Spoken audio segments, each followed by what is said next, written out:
Very good morning, students. Today we'll be dealing with a topic that has been provided under section 10, that is the condition restraining alienation.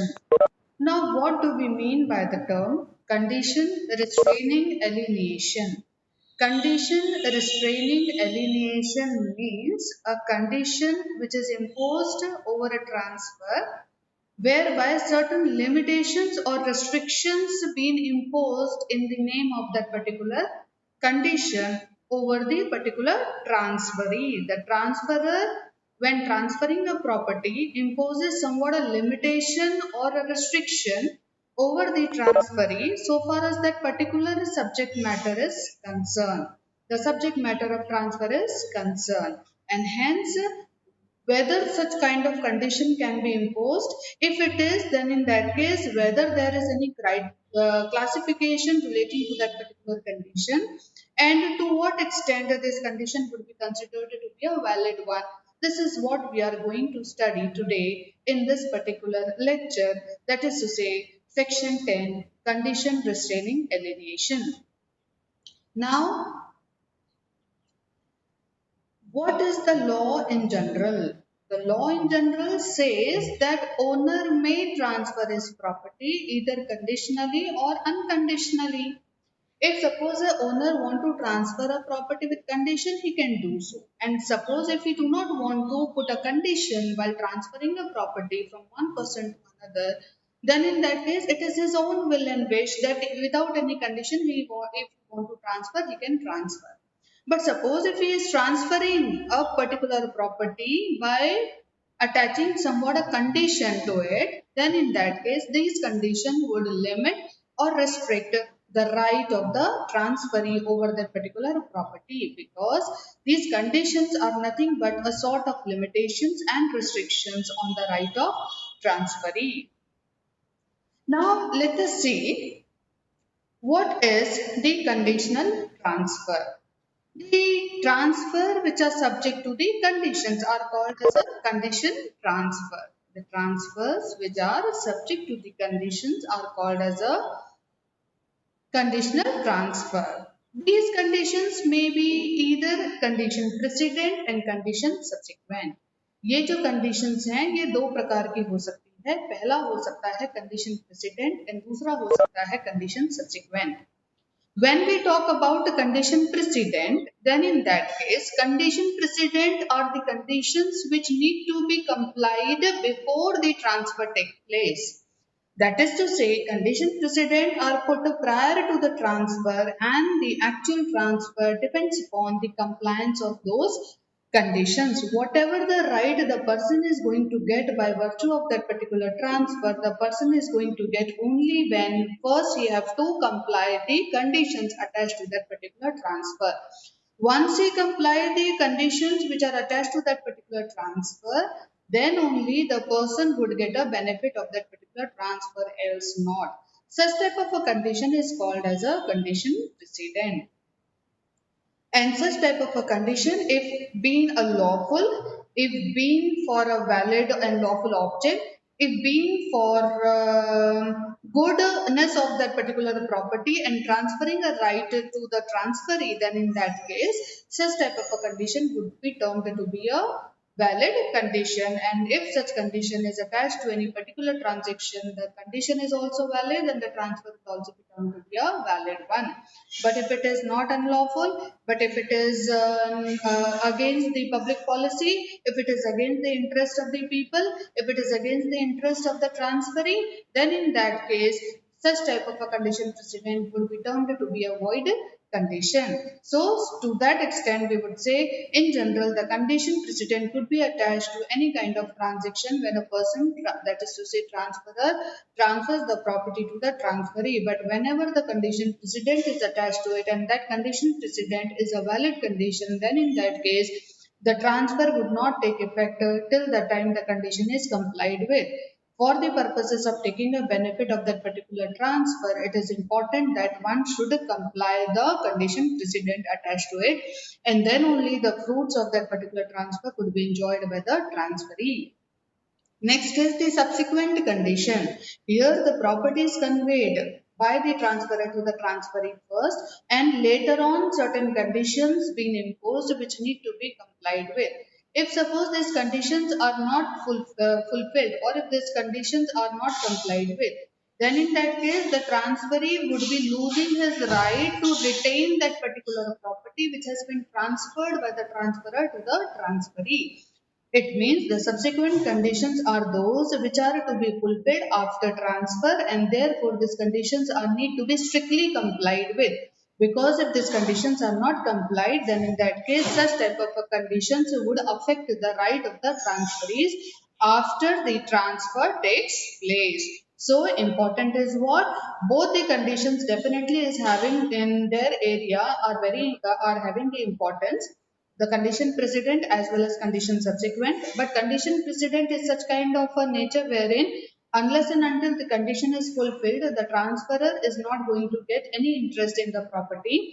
Whereas the condition subsequent is such that the person get an interest in that particular property, but in order to maintain or retain that particular interest in that particular property, it is important that he have to comply the conditions which is attached to the transfer, but these particular conditions need to be subsequently fulfilled. Suppose if he fails to fulfill the subsequent condition attached to it, then in that case he will be losing his right to have a retention or a control over that particular property. And therefore student, this is general principle that whenever condition subsequent is attached to any particular transfer, it is important to strictly comply with those conditions. Now restraints, that is what we are saying is जो भी ये restraint है, जो भी ये conditions हैं, जो भी ये transfers हैं, ये जो limitations हैं, ये दो प्रकार की होती है. There are two types of restraints. Firstly is the absolute restraint and the another is the partial restraint. Now what do we mean by the term absolute restraint and what do we mean by the term condition restraint? That is what we are going to see in our coming slide. Now let us see what do we mean by the term absolute restraint. Absolute restraint means a restraint or a condition which absolutely limit the transferee's right from parting or disposing of his interest in the property. Such type of, suppose if a condition been imposed or a restraint is been imposed upon a transferee, then in that case such type of condition would be termed to be a void condition.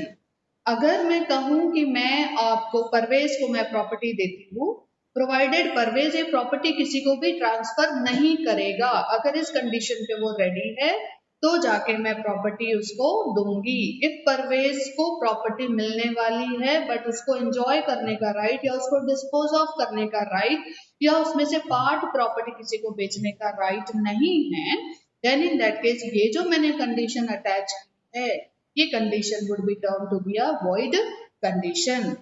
Property transferred with a condition or limitation which absolutely restrains, है ना. This is absolutely restraining the transfer from parting with or dispose of his interest in the property is called as a void condition.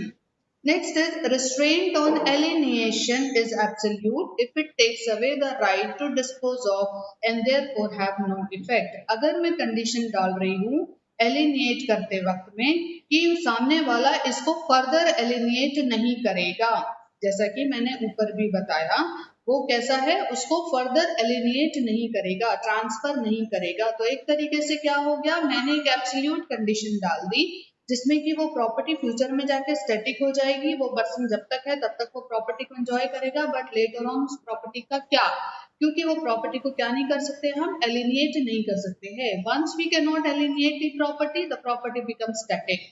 And ऐसे में transferee को अगर मान लीजिए उस property को डिस्पोज ऑफ करने का राइट नहीं है, देन इन दैट केस ऐसे वक्त में हम कहेंगे कि इस तरीके की कंडीशन जो है वो वॉइड कंडीशन है, इसको किसी भी तरीके का हम इफेक्ट नहीं देंगे. एंड ट्रांसफर अगर सपोज ट्रांसफर कर देता है कल किसी को, then in that case this type of transfer would be term to be a valid transfer. Now this restraint apply over section 10 of transfer of property act. यही तरीके का रिस्ट्रेंट की बात हम या जिक्र हम section 10 of transfer of property में कर रहे हैं. Next is एग्जाम्पल अगर ले लीजिए, अनदर एग्जाम्पल, मारुख जो है makes a gift of a property to Swati with a condition that she will not sell it. The condition imposed is an absolute restraint. If Swati sells that property, the sale will be valid for the reason that conditions imposing absolute restraints are void. Now, students, I hope you have understood this particular example, and in this, we could see that such type of conditions would be termed to be a void condition, but the transfer it being made, then in that case, such type of a transfer would be having a valid effect. Now let us see the conditions restraining lessee from alienating leasehold property is not illegal or a void. But ये जो हमने अभी general rule बोला है जिसमें ऐसी condition है जिसमें कि हम सामने वाले को एब्सोल्युटली कंडीशन डाल दे रहे हैं कि वो उस पर्टिकुलर प्रॉपर्टी को डिस्पोज ऑफ नहीं कर सकता है, डेफिनेटली इस तरीके की कंडीशन हमने जानी कि ये वॉइड कंडीशन है। लेकिन यदि मान लीजिए अगर हमने प्रॉपर्टी लीज पे दी है और हम लेसी को ये बोलते हैं कि आपने इसको सबलेट नहीं करना है, then in that case whether that particular condition would be termed to be a void one, no, such type of condition would not be termed to be a void or illegal. ये जो condition है अपने आप में valid रहेगी। तो important क्या है, हमको ये देखना है कि कौन बेसिकली प्रॉपर्टी ट्रांसफर कर रहा है और प्रॉपर्टी का कहीं एलिनिएशन रुक तो नहीं रहा है। अब यहाँ पे हमने जो पहले कंडीशन देखी थी, जब हम कहते हैं कि प्रॉपर्टी को एब्सोल्युटली हम ट्रांसफर कर देते हैं, इट मीन्स हम सेल कर दे रहे हैं या गिफ्ट कर दे रहे हैं। Once we make a sale and once we make a gift, the property goes away from our hand, and the person to whom a property is transferred is free actually to deal in any kind or the way he want to the way he want to dispose of उसको dispose of कर सकता है। But when we are saying that we are mortgaging a property, we are leasing a property, then in that case only the partial interest in the particular property is transferred. When we say that only a partial interest in the property is transferred, then in that case transferee जो है उसको कभी भी उस particular property के ऊपर absolute right नहीं मिलता। एब्सोल्यूट राइट नहीं मिलने की वजह से वो उस पर्टिकुलर प्रॉपर्टी को क्या नहीं कर सकता है, डिस्पोज ऑफ नहीं कर सकता है, या इस एग्जाम्पल में तो वो उसको सबलेट नहीं कर सकता है। अगर वो उसको सबलेट करेगा देन इन दैट केस हम मानेंगे he has वॉलेटेड the term of a lease. और इस तरीके की कंडीशन जब हम इम्पोज करते हैं, जब हम प्रॉपर्टी को टेनेंसी में क्रिएट करते हैं या लेसी को देते हैं लीज के जरिए, और यदि ऐसा करते वक्त में suppose if we impose somewhat a condition over that he won't be alienating that particular leasehold property to anybody, he won't be subletting that particular property to anybody, then in that case such type of a condition, though it is there in the transfer, though it is restraining or limiting the enjoyment of that particular property in a particular manner, then in that case such type of a condition would be termed to be a valid one and would not be termed to be a illegal or a void. Now let us see student, what do we mean by the term partial restraint? Now partial restraint means what? अभी हम और इसको थोड़ा सा अच्छे से समझ लेते हैं। ये एक ऐसा कंडीशन, ऐसा लिमिटेशन या रिस्ट्रेंट होता है जो कि पूरी तरीके से पावर ऑफ एलिनिएशन को does not take away, where the restraint does not take away the power of alienation absolutely but only restrict it to some extent। यानी पावर ऑफ एलिनेशन को पूरी तरीके से नहीं ले रहा है बट उसको रिस्ट्रिक्ट कर रहा है कुछ एक्सटेंड में। जब इस तरीके से रिस्ट्रिक्ट करता है कुछ एक्सटेंड में एलिनेशन के पावर को, तो इस तरीके की जो कंडीशन होती है वो बेसिकली हम कहते हैं कि वो पार्शियल रिस्ट्रेंट से जुड़ी हुई है, या इस तरीके का जो रिस्ट्रेंट होता है उसे हम पार्शियल रिस्ट्रेंट कहते हैं। इस तरीके का पार्शियल रिस्ट्रेंट जो कि हमने हमारी अर्लियर स्लाइड में देखा कि लेसी जो है उसको इसे सबलेट करने का राइट नहीं था, तो इस तरीके से this type of basically partial restraint is valid and is enforceable. It is having a binding effect over the parties, and such type of a restraint is based on a public policy of free circulation. ये एक तरीके का public policy के ऊपर based है, ऐसी public policy जो कि free circulation के बारे में हमें बताता है। तो this kind of restraint is called as a partial restraint. So where the restraint does not take away the power of alienation absolutely, but only restrict to some extent, is called as a partial restraint. It is valid and enforceable.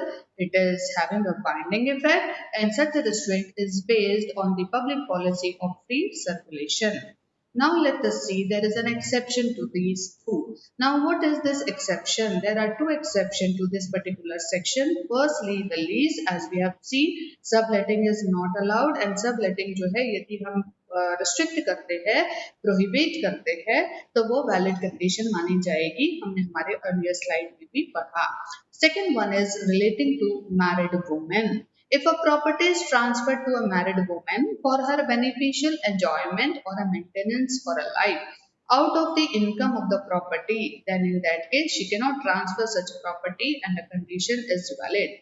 अगर मान लीजिए कोई भी property हम किसी married women को transfer करते हैं और वो ट्रांसफर करते वक्त में हम ये कंडीशन डालते हैं कि वो exclusively for her benefit, for her enjoyment and for her maintenance रहेगा जब तक कि वो जिंदा है, और वो पर्टिकुलर प्रॉपर्टी जो है वो बेसिकली हमने खड़ी की है from the income of that particular property, then in that case वो लेडी उसको जब तक वो जिंदा है उस पर्टिकुलर प्रॉपर्टी को ट्रांसफर नहीं कर सकती.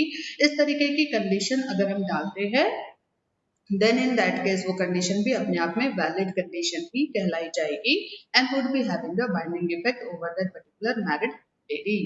The next is the Married Women's Right to Property Act 1874 में भी हमको ये बेसिकली देखने को मिलता है.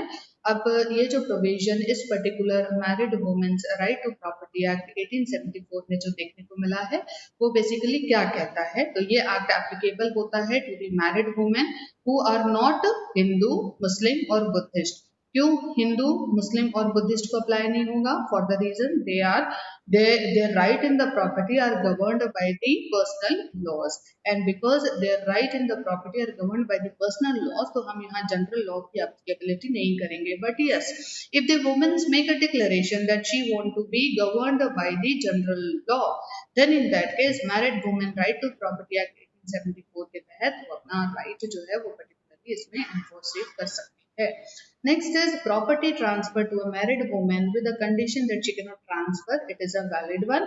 जैसा भी हमने बोला, married woman जो है यदि उसके लिए हमने उसके benefit के लिए, उसके maintenance के लिए during her lifetime अगर हमने property को restrain करके रखा है from the alienation, then in that case such type of transaction would be termed to be a valid one.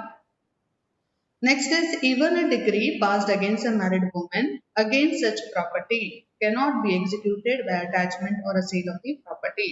ये जो पर्टिकुलर प्रॉपर्टी है जो कि मैरिड वुमेन को हमने दी है और इसमें एब्सोल्यूट रिस्ट्रेंट हमने डाल के रखा हुआ है कि वो उसको जब तक जिंदा है तब तक उसको ट्रांसफर नहीं कर सकती है.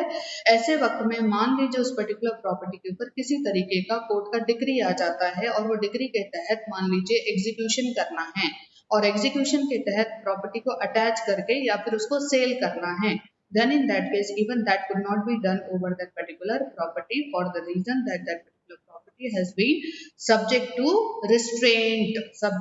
restraint wherein वहां पे हम उस particular property को alienate नहीं कर सकते. अटैचमेंट या सेल में भी क्या होगा? एलिनिएशन होगा टू somebody, और हमने क्या किया है? उसको restraint करके रखा है. और क्यों restraint करके रखा है? क्योंकि कंडीशन हमारी वैलिड है कि वुमेन जो है उसके बेनिफिशियल एंजॉयमेंट के लिए, उसके मेंटेनेंस के लिए लाइफ लॉन्ग ये प्रॉपर्टी को हमने ट्रांसफर किया है, एंड हेंस यहाँ पे even a decree pass against a married women against such property cannot be executed by the attachment और by the sale of the property. This has been provided under this particular act. Now let us see. I have cleared now the entire concept of like section 10, that is the conditions restraining alienation. Now students, I hope you have understood the concept.